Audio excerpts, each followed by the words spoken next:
Hey guys, welcome back to the channel. Ross here, back in City Skylines after a long hiatus, and just recently a new DLC has been released named Snowfall. Now it came out on February 18th and you can get this for $13 US on Steam and put it into your game. Now of course, just like After Dark, there are some free aspects that are just in the game regardless, but this adds a couple different things, not only snow and snow maps, different kinds of buildings, also new services, as well as trams, which is pretty cool. But for $13 US, this might be a little bit expensive for some, and you might be a little bit disappointed. And I'm sad to say, I am a little disappointed in this DLC. Now, I know a lot of you might disagree with me on this, but stay tuned, hear me out, listen to the entire video, and at the end, if you still don't think I'm right, put it in the comments or hit a dislike button if you really think I did a horrible job. But nonetheless, let me dive into what I like and dislike about City Skylines Snowfall. So since the DLC is called Snowfall, let's actually discuss the snow. As we zoom in here, you can see there's snow on everything. There's snow on top of the cars, on the trees, on the rooftops, on the solar panels, on the trams as they go by. If we look at the old assets, the assets that came with the stock game, they have snow on it. They have actually gone in and put snow on every single asset that can have snow on it, which is everything, which is pretty cool. And when you zoom out, it looks absolutely gorgeous, especially at night. It looks like that picturesque town as in the middle of Christmas, in that winter town in the Arctic Circle that everyone sees in the postcards. It just looks absolutely gorgeous. But that might be the limit of your excitement for this DLC.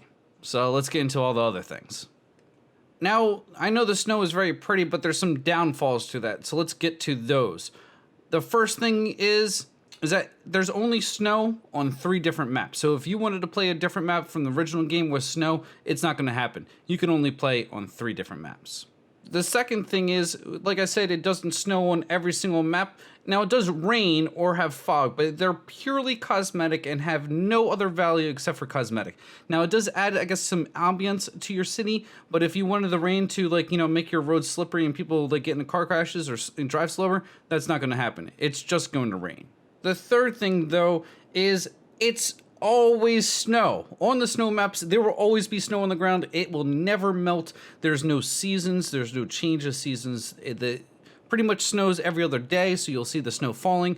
So if you really like that picturesque winter town that you see on the postcards, wherever you live or you've seen in movies, yeah, in the little snow globe when you shake it and you see the little city, that's what this is. It's like Christmas Town. It's like, you're living in the North Pole with Santa Claus, or maybe in Antarctica. There's places in Siberia that see less snow than this place sees. So if you really like snow, this is definitely for you. But if it gets to you like it does to me after about 3 hours of playing this, you're like, my gosh, there's a lot of freaking snow. It snows all year round, every single day. So, yeah. Now, you just heard music start, and the reason why music is playing right now is that this is like the new soundtrack. Now, I don't know if this is specifically for, the snow maps, or this isn't everywhere, but if you really like Christmas music, you might like this soundtrack. Or if you are like me, where Christmas music drives you up the wall and makes you want to do really mean things to people, well, yeah, you're not gonna like this. I can't stand the soundtrack. I don't know why. Now you can turn it off, obviously, and that's what I usually do, is I play with no music, but I wanted to check what it sounds like, and it sounds like some really go happy Christmas music, and yeah, can't stand that. So on to the other things that this DLC adds. The next thing about snow is snow actually covers the road. So as it snows, you'll see these little snowflakes come up. They represent a negative 10% debuff to the traffic's speed. You'll need to get rid of the snow, and how do you do that is with a new building called the snow dump. The snow dump uses plows. The plows go out, they collect the snow, and then they return it to the snow dump. It says that it eventually melts, but I don't know about that. Now, The one thing about this is if you compare this to the garbage dump, it quite literally is the same building, just a little bit different, and also it's the same algorithm used for the AI about going collecting trash. It's the same about going to collect snow. It's no different. There's a little symbol, just like the symbols that you see for trash. There's symbols for the snow. They go collect it, they return it. You know, it's just rinse and repeat. So it's just more 100%. It's a reskin, change one word instead of garbage, snow. Same thing, everything. It's the same truck almost. I mean, instead of it has a plow in front of it. So, and eventually you can see the green bubbles will disappear. Now, how to check this, if you want to, you can go into your information tab, pull up this little snowflake. You can see your coverage, as well as you can go into condition. You can see as the plow goes by, the red turns into green. And in back here, you can see it's turning a little amber because he hasn't been there. Once his truck gets filled, he'll stop plowing, return to the snow dump, and that's that. Now, on to the new building called road maintenance. Now, I don't want to get you too excited about road maintenance because, quite honestly, it doesn't do that much. Now, where the road maintenance is go into roads. You'll see this little maintenance tab. It's also where the snow dump is. You click this thing, you put it down, and that's it. That's all you have to do is place the building down. Place more down later, and again, that's about it. How do you check it, what it is? Road maintenance, you can see the coverage. There's your coverage. And then you go into condition, you can see the conditions of the road. What this condition means, normal or boosted. Normal means it's the same as vanilla. Boosted means it will give you a bonus speed to your traffic. Now, that's all it does. There's some vehicles that go out there. You can see the agents moving around right now. It's going to turn these roads into boosted. Your speed will go up.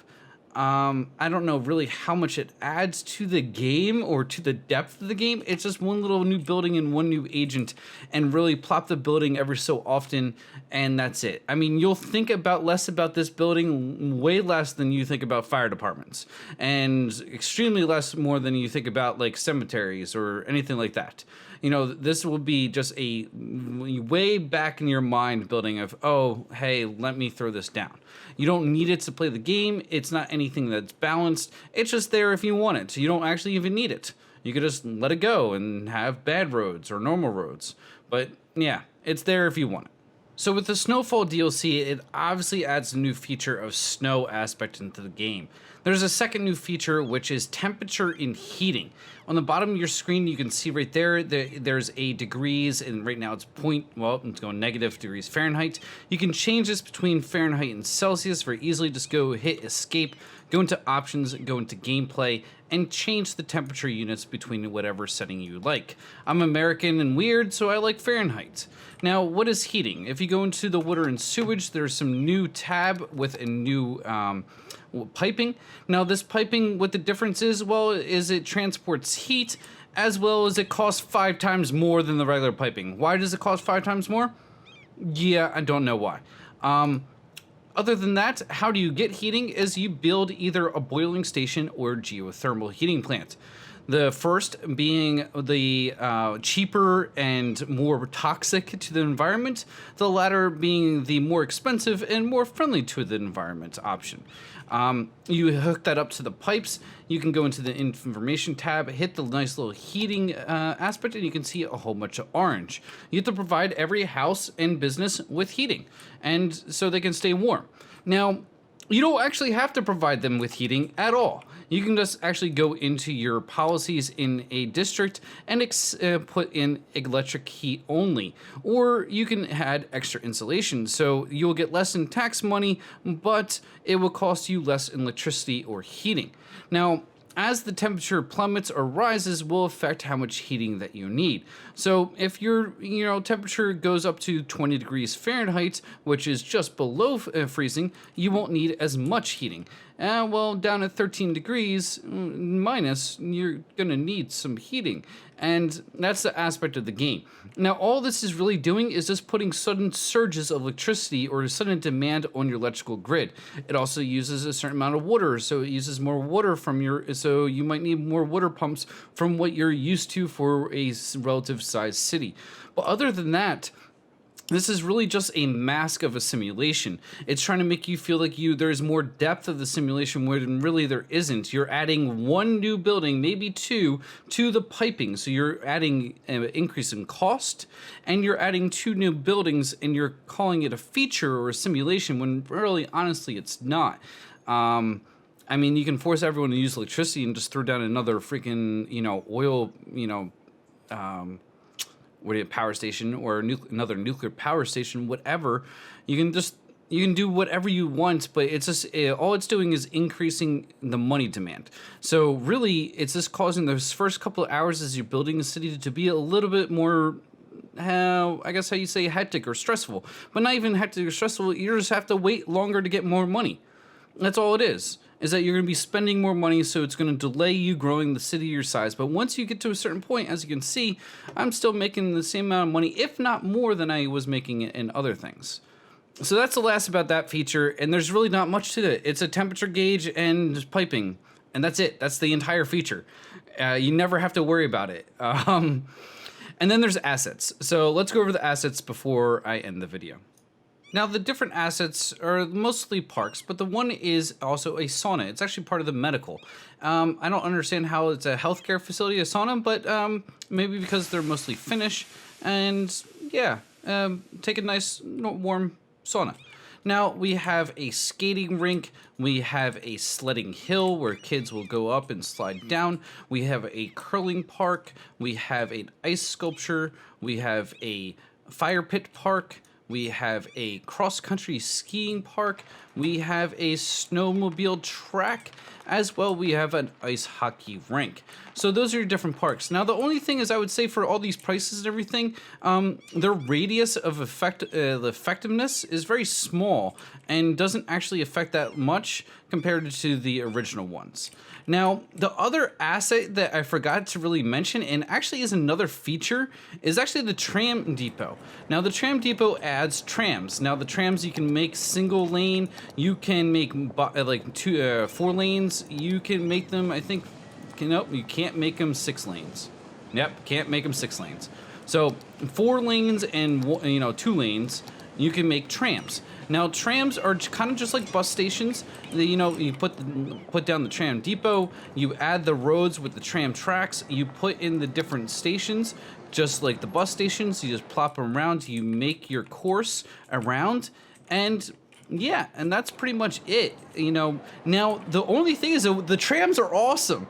Not only do they not take up a lane, as you can see right here on the 4 lane, you can see right here they're in the middle. So you still have 2 lanes going each way. So they don't take up any roads. Now on the 2 lanes, they definitely do. You can see right here, they would be blocking traffic. So use the 4 lanes as much as possible. Maybe this only to bypass an area, but 4 lanes, yeah, a huge amount of passengers. And just to show you right here in the tab, I'm spending 618 and making 971, which is pretty awesome. If we go into the transport tab, 1,300 per week are using this across the city, and that is pretty awesome with a size of 1,700, almost 10%, which is kind of what you're always going for, but I didn't even really mess with it that much. That was quite literally just me just throwing it all around, and it's not only profitable, but effective. So that's really good. I like the trams, and I think that I'll be using trams in a lot of cities if I start doing more Let's Plays. Now, I hope you guys enjoyed this video. I know I've been a little bit cynical of the new DLC, but I think the most important thing to keep in aspect or keep in forefront is that this is a very small studio that's still producing content for this game. Now, the game did very well, and I'm surprised they haven't hired more people, got a larger staff, because how well City Skylines have done. But after Dark DLC and this DLC just felt like lackluster. And even this, I mean, aesthetically, all the snow is amazing. But when you look deeper into the surface, it's just reskinning of other assets and adding trams, which I think almost everyone wanted trams and seems actually really good. So I'm very happy about the trams. But nonetheless, I'm still happy that there is a DLC and that there is new content. It's bringing me back into the game. They're having a Steam sale. Hopefully it gets them more money, and more money means more content and maybe other games. And that's what we have to be excited about, is that hopefully this developer puts out more games and keeps us happy for years to come. Again, if you liked the video, please hit that thumbs up. And as always, I'm the Flying Ross, and I'll check you guys next time.